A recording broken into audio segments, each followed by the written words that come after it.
大家好，今天我来到这里，我感到非常荣幸。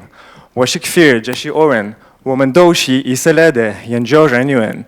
1年前，我们受到了北京电影学院高精尖中心首席科学家陈宝珍的邀请，作为中国电影行业的一部分。我们非常兴奋地接受了这个充满挑战的机会。我们来到中国，要做新的技术来支持电影行业。与此同时，我们也对迷人的中国文化有了更深的了解。今天，我们将向你们展示一个有意思的创新的项目，它讲述了如何用水来扫描复杂的3D 物体。这项工作在2017年 ICEVE 上发表，谢谢大家。So hi everyone, as I said, I'm Kfir and this is Oren. We are both we are 2 Israeli researchers who represent the Advanced Innovation Center for Future Visual Entertainment. And today I want to give you a talk about the relationship between scanning of 3D objects and water via what we call the deep transform. But before this, before I started, I want to give you some introduction about our team. So we have a new team inside the Advanced Innovation Center, and this aim of the team is to bring new technologies into the Chinese film industry.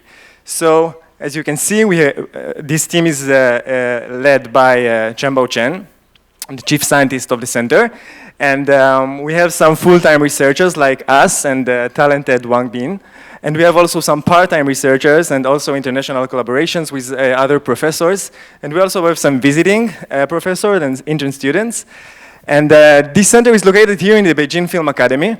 We are a very strong team, but I'm biased. But I will use this opportunity to say that we are looking for some researchers to come and join us. So if you know someone that might be interested and he has a strong background in computer graphics and vision, he's pretty welcome.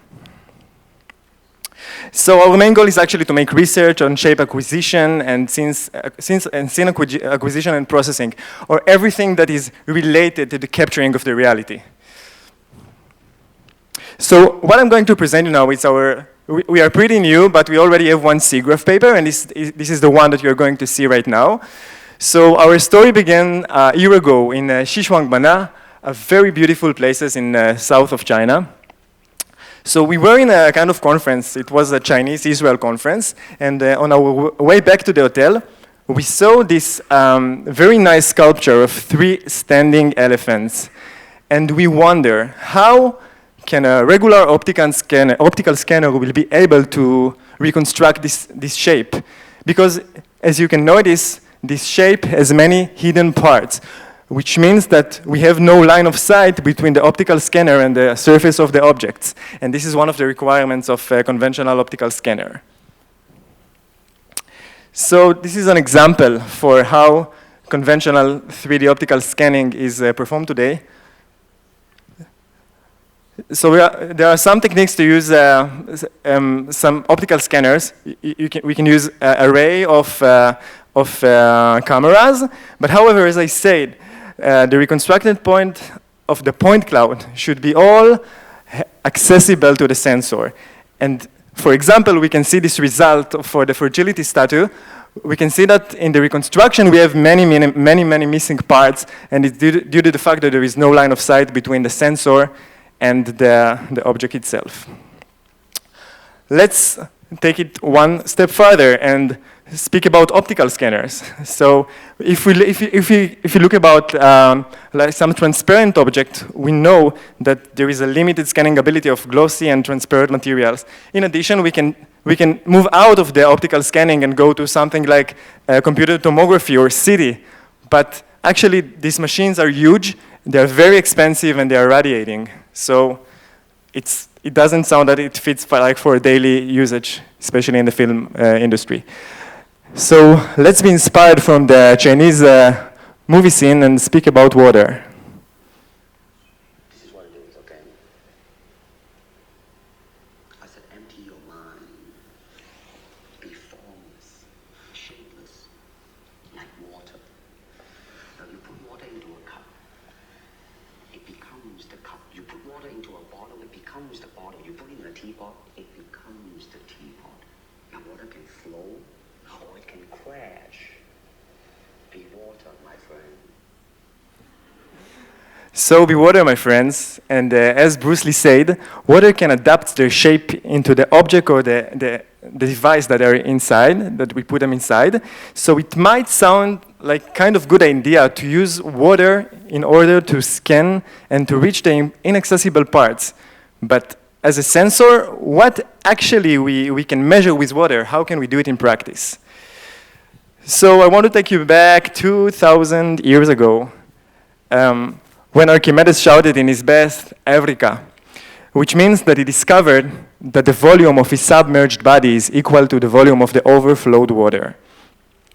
This discovery means, maybe, that we can partially dip object in water and measure the volume of slices along a specific direction.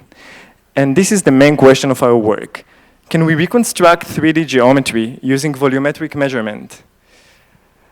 So let's try to achieve some intuition regarding this interesting problem. And let's imagine that we have this kind of two-dimensional elephant, and we rotated it and dip it in a specific direction into a bath. So we can see here that we can measure the volume of the water as a function of time, right? Because if we dip the elephant in a specific direction, the water will elevate.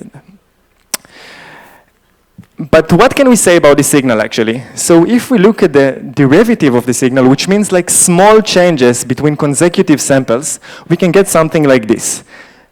And I guess that you can see the similarity between the elephant in this specific direction and this dipping signal, right? Like we can see some evidence for its four legs, and maybe if you will do something more sophisticated, we can extract the geometry using a collection of these kind of dipping signals. So now, Oren will explain you how can we take a collection of this kind of signal and maybe reconstruct the geometry.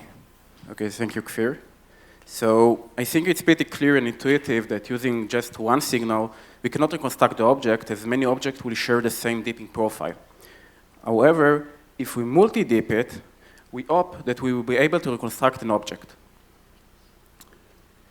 We wish to express these one-dimensional signals as a collection in a 2D heat map, where the horizontal axis represents the angular axis, meaning the dipping orientation, and the vertical one represents the time. So a point on this heat map represents the dipping amplitude in a specific dipping orientation and specific time, where pink represents higher amplitude and cyan represents lower amplitude. So here is an example for three objects and their 2D sinogram. So I think the correlation between them are pretty clear. On the left, we can see the contribution of the three balls. In the middle, we can see the contribution of the four legs of the elephant. And on the right, we see that the circular symmetry of the star is expressed in the periodicity of the 2D sinogram. So basically, our goal is to go from the second row to the first row. We are giving the dipping measurements, and we want to reconstruct the object. How can we do it? We need to first have some kind of a model for a dipping process. So a simple model for a dipping process can be something like this. You take an object, you rotate it in a specific orientation, and then you measure the volume of slices in the object. So now we have a mathematical model it establishes the connection between an object and the dipping measurement. But we say we are going to do multi-dipping, right? So we now look for an object which is the most consistent with all of the dipping measurements. We have a lot of dipping measurements, and we want the object that is most consistent with them. This leads to the following energy minimization problem. But wait a second, we have a huge challenge. Practically, we cannot dip too much the object. We are limited by the amount of dipping measurements that we have. Therefore, we need to find some other solution. This limitation on the number of dipping measurements will lead to ambiguity, meaning many solutions will have the same dipping measurements, many objects, And we need to select one of them. For this, we assist a regularization energy that will assist us to select one of these objects. Another challenge that we face is that if we try to directly solve the previous problem, we see that the solution becomes computationally very, very heavy. And therefore, we need to do something something better, which is to utilize the structure of our matrices, which are sparse. I think it is interesting to take a look at the error of the reconstruction as the number of dipping increases. Here we will see on the right the octopus object, and we see that if we dip, as we increase the number of dippings, the reconstruction error becomes lower and lower. But we see that even for a relatively low amount of dipping measurements, we get pretty much low error. We can also visualize it as the number of dipping increases. More of the octopus is, wait a second, more of the octopus. Okay, the video doesn't work, so believe me, more of the octopus will be reconstructed. So now, after we have an algorithm, we want to validate the algorithm. What we do, we build a dipping simulator, meaning that given an object, we virtually dipped it, so we have a dipping measurements, and now we try to reconstruct the object. So we took an object that its resolution was 240 cube, and with only 10% of the required angles, meaning very low amount of angles. And then we try to reconstruct the object, and here are some of the results. So notice that on the left we have the original object, on the middle we have the reconstructed one, and on the right you see the error. Please notice there are no missing parts in the reconstructed object. And after we found those objects, which were voxel, as you saw some noise in them, so we mesh them and smooth them. And again, we see the effect as the number of dipping increases, more and more details in the objects are reconstructed, and you can see you can compare the final result to in the right column and in the peak right column, which is the original object. So now Kfir will explain to you how we practically did it in practice. So we built a robot that was constructed of a simple water tank and a robot arm, an existing robot arm actually. And the goal of this robot was to dip the same object in various orientations, as we said. But let's speak about some practical issues. I will not take you into all the details of this work, but I guess that you can imagine that if we try to build a real system that will perform as the same as the simulation, we will encounter many practical problems. And I think that the main problem was the noise. So the noise can be a reason, can come from many reasons, but the main, in this case of water, is the small ripples that exist on top of the surface of the water. So actually, when we dip the object and we want to measure the water after every step, we had to wait for a while, actually for something like 2 seconds, in order to wait for the water to be stable. So in order to, even after we waited, you can see the reconstruction, you can see a practical dipping signal in the blue line. So it's very noisy, right? So we have to smooth the signal using some Gaussian kernel and the other techniques. So in fact, the resolution was degraded when we use this in practice. But despite of this noise, I want to present you some of our results. So as you can see, the right column represents the results of our dipping robot.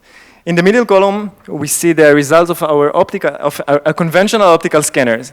And in the left column, you can see the printed object that we actually dipped in the water. So as you can see, in the middle column, there are many missing parts, which came, especially as I mentioned before, due to the lack of the line of sight. However, in the right column, we have the entire object. So we can say actually that the resolution is not that good, but the object is more complete than the conventional optical scanner. So in short, I will say in short some of our current limitations. So as I said, there is like this problem of the noise with the water. In addition, there is something that we call cap. Cap is like a small a small cavity that lays on the surface of the object. You can imagine it like actually a cap. And if we dip a cap in a specific direction in water, we will have there an air pocket. And this air pocket will not fit like the real object. So it's kind of, this dipping orientation will be considered as a kind of outlier. So currently, we do not support complex objects that has these caps. In addition, as I said, due to the fact that we have to wait between each consecutive dipping, the system entirely is pretty slow. Like the acquisition time can take even few hours for a single object. But I will summarize this talk with the key idea of this work. So we use liquid as a sensor. We reconstructed hidden and occluded areas and overcoming practical scanner's limitation. But I think that the main contribution of this work is that this work paves the way to a new world of non-optical scanning. And I guess that you can be inspired from this work and imagine what we can do with other kind of materials or liquid and even gas in order to overcome existing limitations of optical scanners. Thank you all very much. 谢谢大家，老听我们的报告。